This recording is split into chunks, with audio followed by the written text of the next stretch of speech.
Think about the potential within you that's still untapped. Consider these two questions during your time of reflection. Number one, what could I have achieved in the past had I been more diligent? Could I have been more disciplined, worked smarter instead of harder, said no more often to social functions, to community commitments? What could I have achieved in the past had I tried a little differently? Only you can answer this question. It's very personal. So that's question number one. What could I have achieved in the past if I tried a little more diligently? Now here's number two. How can I achieve more in the future? Well, if you take some quality time to thoughtfully answer question number one, you'll probably have a clue as to what's needed in the future. Do you need to work more diligently? Do you need to be more disciplined? Do you need to work smarter instead of harder? Do you need to say no more often? Do you need to manage your time better? That's one of the keys to reflection. You can put down on paper what worked for you in the past and figure out ways to translate this information into the future. You can design your better future if you can learn from your past. You can face your future with more excitement, more anticipation, when you design a future worth getting excited about. You can see your future and have it pull you, but don't forget to appreciate yourself for what you have done so far, for what you have done today. Know that your appreciation of yourself and your achievements will continue to fuel the fire of ambition. Self-appreciation is an integral part of success. You must develop a strong appreciation for your own style, your own methods, your own process. Take a self-appreciation inventory. Ask yourself a few questions. Start with number one. What have I achieved in the last 4 days, the last 2 weeks, the last 6 months, the last year, the last 10 years? What have I achieved during these time periods? Write it down. Take a self-appreciation inventory of all you've done and all you've accomplished and all you've become. Take inventory of yourself. Now compare this list to your goals. Have you accomplished all you set out to do in the last 4 days, 2 weeks, 6 months, 1 year, 10 years? Compare your list.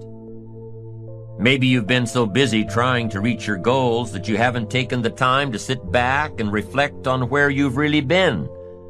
Look back at your list and say, wow, I really have been through a lot. I really have learned a lot. Look what I've done. Look what I've become.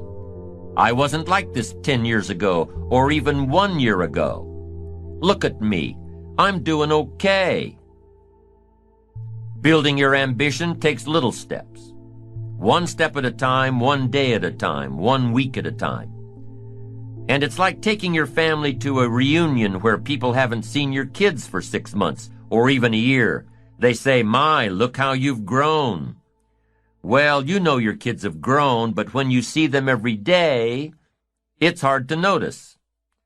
So write down all your accomplishments and see where you've been and what you've done and who you've become. You'll say, oh, look how I've grown. And that's step one in taking a self-appreciation inventory. Now here's step two. What could I have achieved that I didn't? Be honest now, this is your inventory. Nobody else has to see it.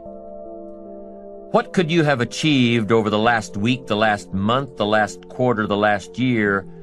What could you have achieved that you didn't? Would a game plan have made a difference? Would your direction have made a difference? Would greater preparation have made a difference? Would more discipline have made a difference?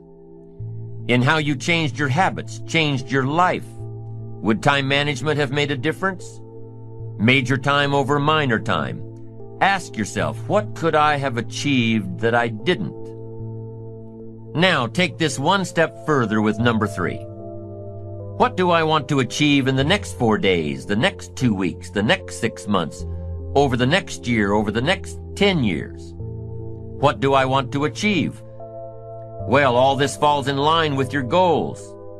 What you could achieve has to fall in line with what you want to achieve. What you could do has to line up with what you want to do. And what you could become has to meet, what do I want to become? Everything affects everything. And through the proper disciplines, practiced every day,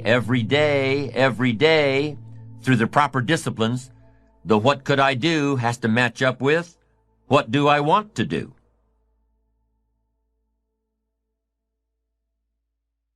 And here's number 4. What can I do to achieve this that I'm not doing now? What could I do to achieve my goals that I'm not doing now? What things do I need to work on that I'm not working on now? Remember, it's easy to do the disciplines, the little things every day, and it's easy not to.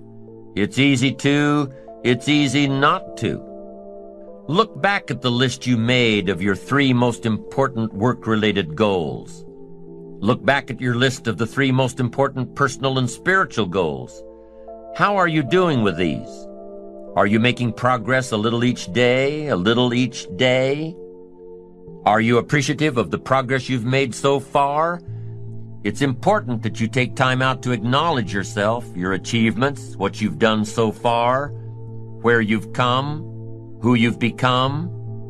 Self-appreciation is a stage in building ambition that takes a little more maturity, a greater resolve, knowing that you'll do it until you get it done, and taking the time out to acknowledge yourself for doing it. Self-appreciation comes from already being firmly set on the course of positive self-direction, being on the right track, having that wonderful blend of humility and self-esteem, knowing within yourself that you're accomplishing your goals, and knowing yourself enough and being confident in yourself enough to avoid needless bragging. I want you to ponder these 4 questions. Here's the first one, and that's why. Why pay the price? Why work this hard? Why go this far? Why try to learn this much? Why try to do it all? Why try to see it all? Why try to have it all?